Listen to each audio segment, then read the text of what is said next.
Hey guys, in this video I'm going to talk to you about the 2005 Form B AP Statistics question number 2, which deals with random variables. And if you've seen some of my other videos on discrete random variables, you'll know how to find the expected and the standard deviation and combine two variables together. So let's just go right into this. It says, for an upcoming concert, each customer may purchase up to 3 child tickets and 3 adult tickets. So let C be the number of child tickets purchased by a single customer. The probability distribution of the number of child tickets purchased by a single customer is given in this table below. Now, because you can't purchase more than 3 child tickets, then this must add up to one whole, and which it does. So we're good to go. Remember that this must add up to 1. So it says compute the mean and the standard deviation of C. So we're going to see that in order to find the expected value, all you have to do is take each x, or in this case c, and multiply and then add them together. So we have 0 times 0.4 plus 1 times 0.3 plus 2 times 0.2 plus 3 times 0.1, and that's going to give us one whole. And I wrote this out for you guys because I'm sure most of you already know how to do it. So you're just going to multiply these two. Now, in order to find the standard deviation, you're going to first start with the variance. So the variance is just going to be this guy squared. And then when we're done, we just take the square root. So this is the formula. And you can find it on an AP Statistics reference table on the back of the first page. So all you're going to do is you're going to take each one of these guys right here, 0, 1, and 2, and 3, and we're going to subtract it from the average that we just found. So what you see with my work here is you're going to see 0 minus 1, which is this guy here, squared, times the probability of that happening. So I go right there, and I see it's 0.4. Plus, you go on to the next guy, which is 1.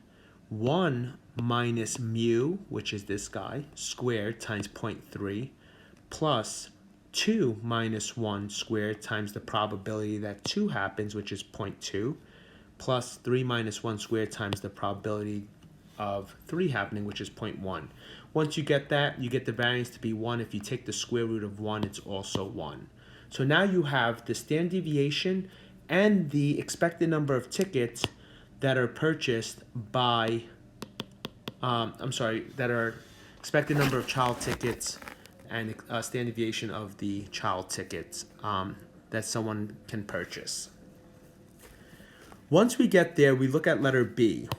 So letter B says, suppose the mean and the standard deviation for the number of adult tickets purchased by a single customer are 2 and 1.2. So let's write that down in a different color. Let's go green.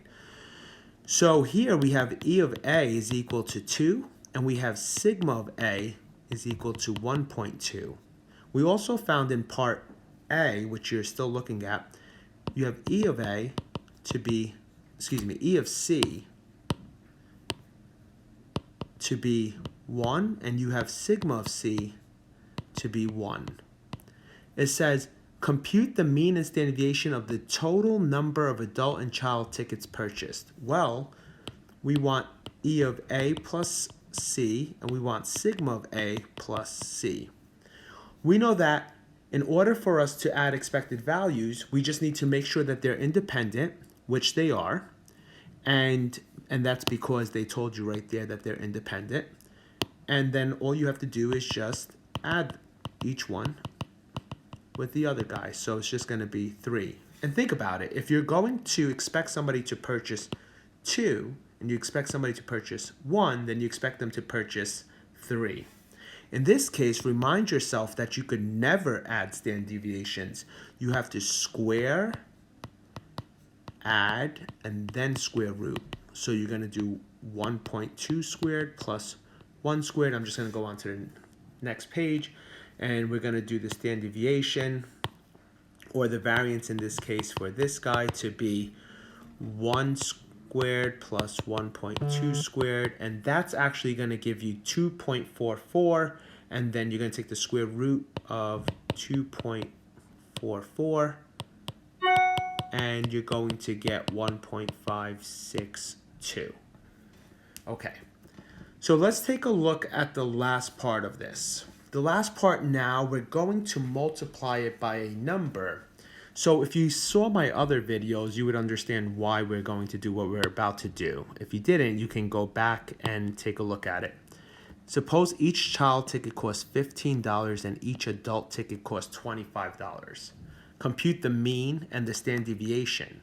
Well, I think anyone can see that if your expected child ticket is 1 and it costs $15 per ticket, then you're expected to pay $15 times 1, which is $15. If your adult tickets are 2 and they're $25, then you're expected to pay $50. So your expected total in dollars is just going to be 50 plus 15, which is $65. Now, when it comes to standard deviation, you're going to once again have to discuss I'm going to call this total now, the variance. In this case, everybody gets squared. So $15 gets squared, and the standard deviation for child tickets 1, so that's 1 squared. 25 gets squared, and the standard deviation for adult tickets was 1.2, so he gets squared as well. Well, this is going to give you 1125 as the total, and then in order to get the standard deviation, you just take the square root of that guy, and that's going to be $33.54. So in summary, you're expected to pay, every customer is going to pay on average this $65, give or take $33.54. It's important to make sure that you square everybody before you add them together. Everybody gets squared. And you might ask yourself, when do we square this? When it's a quantity that adds like weight to it, typically money or once again, something that adds sort of like a weight to. Okay, well that's 2005 Form B. If you have any questions, you can leave a comment in the comment box.